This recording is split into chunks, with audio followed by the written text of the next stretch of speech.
Hello বন্ধুরা, আশা করি তোমরা প্রত্যেকেই খুব ভালো আছো। তো তোমাদের এএলপির কিন্তু নোটিফিকেশান চলে এসেছে। যারা এখনও পর্যন্ত দেখোনি তারা কিন্তু অবশ্যই নোটিফিকেশান চেক করে নাও। আমাদের টেলিগ্রাম চ্যানেলে তোমরা কিন্তু ফুল নোটিফিকেশান পেয়ে যাবে। এবং আজকে আমরা পুরো নোটিফিকেশান চুলচেরা বিশ্লেষণ করব। তোমাদের সিলেবাস কী রয়েছে, তোমাদের কোয়ালিফিকেশান কী রয়েছে, তোমাদের স্যালারি কত হবে, তোমাদের মেডিকেল ফিটনেস কীরকম লেগে থাকে, এছাড়াও তোমাদের যাবতীয় যা কিছু আছে A to Z কিন্তু তোমাদের কিন্তু এখানে আলোচনা হবে। প্রত্যেকে কিন্তু ভিডিওটি শেষ পর্যন্ত দেখবে এবং চ্যানেলে নতুন হলে অবশ্যই চ্যানেলটিকে সাবস্ক্রাইব করে নেবে। নিচের অর্থাৎ তোমাদের ভিডিওর শেষে একটা বেশ গুরুত্বপূর্ণ এবং ভালো তোমাদের ফ্রি অপরচুনিটি রয়েছে, যেখানে তোমরা এত পেইড ব্যাচ তোমরা কিন্তু কিনছো, যাতে তোমাদের কোনো মানে লাভ হচ্ছে কি ক্ষতি হচ্ছে সেই নিয়ে আলোচনা করব এবং তোমাদের এই চ্যানেল তোমাদের ফ্রিতে কী দিতে পারে সেই নিয়েও আলোচনা করব। মেন জিনিস হচ্ছে গিয়ে তোমাদের সবচেয়ে ছোট মানে সবচেয়ে সর্বনিম্ন কোন কোয়ালিফিকেশানে তুমি এলপি হতে পারবে, সেটা হচ্ছে গিয়ে 10th প্লাস আইটিআই যদি থাকে। এর থেকে ভালো জিনিস আর কিছু হয় না। 10th প্লাস আইটিআই তোমরা যদি থাকে তাহলে তুমি অ্যাজ এ এএলপি হতে পারবে। সেই আইটিআইটা তোমাদের হতে হবে 2 ইয়ার হতে হবে, 1 ইয়ারের আইটিআইতে কিন্তু হবে না।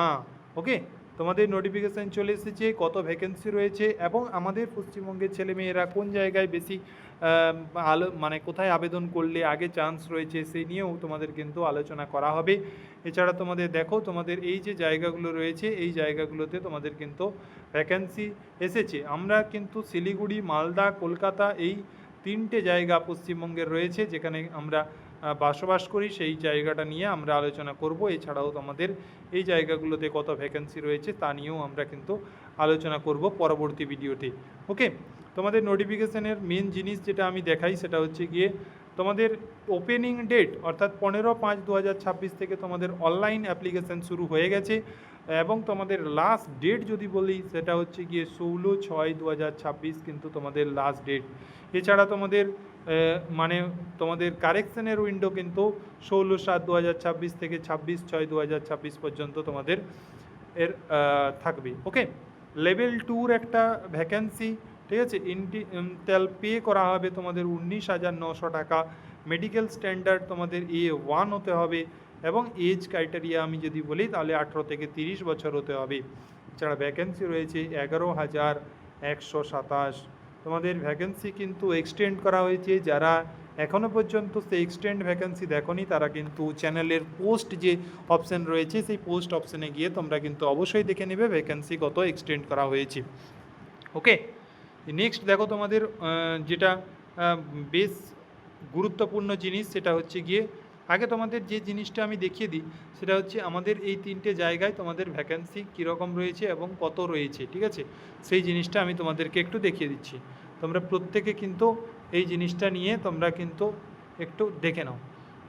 দেখো, এই যে দেখো তোমাদের এই জিনিসটা 15/5/2026 শুরু হয়েছে এবং 14/6 তোমাদের কিন্তু শেষ হবে। কলকাতাতে আমাদের ইয়ার এবং SER নিয়ে আমাদের ভ্যাকেন্সি রয়েছে যেটা হচ্ছে 841টি, অর্থাৎ 344টি ইয়ারে এবং SER রয়েছে তোমাদের 497টি। মালদারও আমরা কিন্তু ইয়ার এবং SER মধ্যে পড়ে, যেটা কিন্তু তোমাদের 270 এবং 289টি, অর্থাৎ টোটাল রয়েছে 559টি।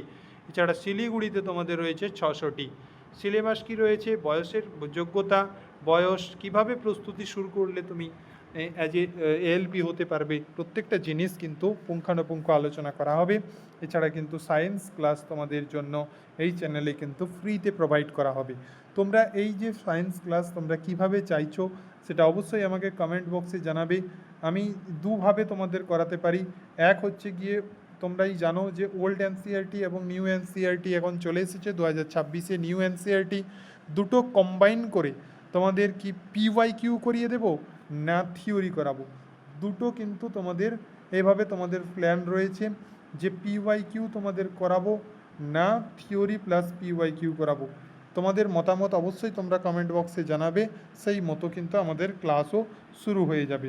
ওকে, দেখো তাহলে তোমাদের এখন যেটা মেন জিনিস সেটা হচ্ছে গিয়ে আমরা আলোচনা করব নোটিফিকেশানে কি রয়েছে। নোটিফিকেশানে আমাদের রয়েছে যেটা, সেটা হচ্ছে physical fit in all respect, অর্থাৎ ফিজিক্যাল ফ্যাসিলিটি তোমাদের আমি বললাম যে A1 হতে হবে, তোমাদের A1 হতে হবে, যেটা কিন্তু প্রত্যেকে এই যে অপশানটা থেকে তোমরা কিন্তু দেখে নেবে, আমি কিন্তু পুরোটা টেলিগ্রামে কিন্তু দিয়ে দেবো। ওকে, নেক্সট দেখো তোমাদের ফি কত লাগবে। তোমাদের যে ফুল ক্যান্ডিডেট রয়েছে, অর্থাৎ তোমাদের যে কোনো ক্যাটাগরির হও না কেন, তোমাদের 500 টাকা দিতে হবে। এবং এখানে দেখো ST SC ex serviceman female, এই যে এই ক্যাটাগরির জন্য 250 টাকা কিন্তু তোমাদের পে করতে হবে। ওকে, দেখো তোমাদের কিন্তু 400 টাকা ব্যাক করে দেবে, এটাও কিন্তু তোমাদেরকে বলে দেওয়া আছে CBT 1-এর পর। ওকে, তো পেমেন্ট কিভাবে করবে প্রত্যেকটা জিনিস এখানে পুঙ্খানুপুঙ্খ আলোচনা রয়েছে, তোমরা ভালো করে নোটিফিকেশানটি দেখে নেবে। এছাড়া মেন জিনিসগুলো সেইগুলো নিয়েই আমি কিন্তু আলোচনা করব। ওকে, তোমাদের মেন হচ্ছে গিয়ে CBT 1 তোমাদের কি হবে, ঠিক আছে। CBT 1 তোমাদের হবে, দেখো ডিউরেশন থাকবে 60 মিনিট, নাম্বার অফ কোশ্চেন থাকবে 75টি, পার কোশ্চেন কিন্তু 1 মার্ক করে হবে, এবং নেগেটিভ থাকবে 1/3 মার্কের নেগেটিভ থাকবে। ওকে, তো মেন দেখো এখানে আমরা যেটা দেখতে পাচ্ছি, পার্সেন্টেজ অফ এলিজিবল, অর্থাৎ UR এবং EWSদের জন্য 40% রয়েছে, OBC NCLদের জন্য 30% রয়েছে, SC 30%, ST 25% কিন্তু তোমাদের এর পেতে হবে, ঠিক আছে।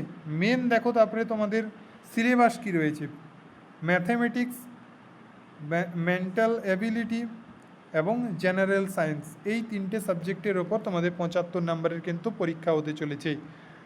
মেন চ্যাপ্টারগুলো দেখো, নাম্বার সিস্টেম, বদমাস, decimal, fraction, LCM HCF, ratio and proportion, percentage, mensuration, time and work, time and distance, simple compound interest, profit loss, algebra, geometry, ত্রিকোণমিত্রি, ঠিক আছে। প্রত্যেকটা চ্যাপ্টার কিন্তু খুব ইম্পর্ট্যান্ট এবং প্রত্যেকটা থেকে কিন্তু প্রশ্ন করা হয়ে থাকে।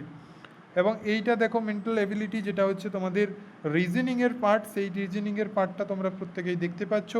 জেনারেল সায়েন্স দেখো, জেনারেল সায়েন্স যেটা বলছে যে shall cover physics, chemistry, life science for 10th standard level, অর্থাৎ এইখানেই তোমাদের মেন জিনিস দিয়ে দিয়েছে যে 10th স্ট্যান্ডার্ড লেভেল অবধি তোমাদের কিন্তু NCERT পড়তে হবে, যেটা কিন্তু তোমাদের 2026-এ একটা নিউ পাবলিশড হয়েছে এবং আগের একটা ওল্ড রয়েছে, দুটো কিন্তু কম্বাইনে ক্লাস হবে। তোমরা কিন্তু প্রত্যেকে কমেন্টে জানাবে কি ক্লাস চাইছো, থিওরি ক্লাস না PYQ ক্লাস। এতদিন পর্যন্ত যে পরীক্ষাগুলো হয়ে গেছে রেলওয়েতে, সেই পরীক্ষাগুলো থেকে চ্যাপ্টার ওয়াইজ কী কী প্রশ্ন এসেছে সেগুলো 1 লাইনার হিসেবে চাইছো না থিওরি চাইছো, প্রত্যেকটা কমেন্ট আমি কিন্তু চেক করব। সেকেন্ড, তোমাদের CBT 2 নিয়ে আমরা পরবর্তীতে আলোচনা করব। ওকে, আর তোমাদের যে জিনিসগুলো রয়েছে সেগুলো একটু বলে দিই। ডকুমেন্টস ভেরিফিকেশান রয়েছে, আর তোমাদের মেন জিনিসগুলো একটু বলে দিই। ফর্ম ফিল আপ করার সময় তোমরা এই যে দেখো, তোমরা এই যে জোনগুলো রয়েছে এই জোনগুলোতে তোমরা কিন্তু অ্যাপ্লাই করতে পারবে। ওকে, তো এরপরে হয়তো আর বেশ কিছু নেই, তো আমি তোমাদেরকে লাস্ট ডেটও তোমাদের বলে দিয়েছি, তো সেই অনুযায়ী তোমরা কিন্তু ফর্ম ফিল আপ করে নাও। এবং ফর্ম ফিল আপ হতে তোমাদের যদি কোনো সমস্যা হয়ে থাকে তাহলে কিন্তু অবশ্যই কমেন্ট বক্সে জানাবে। আর যে কোয়ালিফিকেশান নিয়ে যারা কনফিউশন ছিল, কোয়ালিফিকেশান নিয়ে আমি এক্ষুনি তোমাদের বলে দিচ্ছি, এবং কোথায় কত ভ্যাকেন্সি রয়েছে তাও আমি বলে দিচ্ছি। দেখো তোমাদের দেখো NCBT বা SCBT থেকে তোমাদের ITI করা থাকতে হবে, এবং কোন কোন ট্রেডে ITI করা থাকলে তোমরা এলিজিবল হবে তাও দেওয়া আছে। ফিটার, ইলেকট্রিশিয়ান, ঠিক আছে, ইনস্ট্রুমেন্ট মেকানিক্স, মেনটেনেন্স মেকানিক্স, ঠিক আছে, ইলেকট্রনিক্স মেকানিক্স, তারপরে motor vehicle, wireman and tractor mechanics, তারপরে তোমাদের mechanics, diesel, hit engine, Turner, machinist, refrigerator and air condition machine, প্রত্যেকটা ট্রেড কিন্তু এখানে তোমরা এলিজিবল হবে। ওকে, নেক্সট দেখো তোমাদের কোন জোনে কত ভ্যাকেন্সি তোমাদের কিন্তু রয়েছে।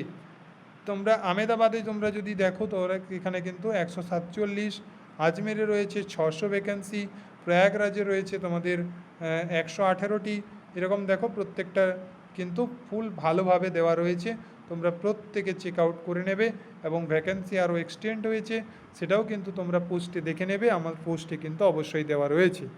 ওকে, তো thank you for watching. Next ভিডিওতে তোমাদের একদম ক্লাসে দেখা হবে। তোমাদের এএলপি যে কোন ক্লাস চাইছো তোমরা প্রত্যেকে কমেন্ট বক্সে জানাবে যে PYQ চাইছো না থিওরি বেস চাইছো। PYQ হলে আমি বলে দিচ্ছি তোমাদেরকে 1 লাইনার PYQ হবে, কোনো অপশান থাকবে না। একদম চ্যাপ্টার ওয়াইজ এনসিইআরটি বেসড যে চ্যাপ্টার রয়েছে সেই চ্যাপ্টার থেকে বিগত বছরগুলোতে কী প্রশ্ন জিজ্ঞেস করা হয়েছে সেই নিয়ে আলোচনা হবে, নয়তো তোমাদের কিন্তু পুরোপুরি বাংলাতে এনসিইআরটি থিওরি ক্লাস করানো হবে। এবং তোমরা কোনটা চাইছো অবশ্যই আমাকে কমেন্ট বক্সে জানাবে।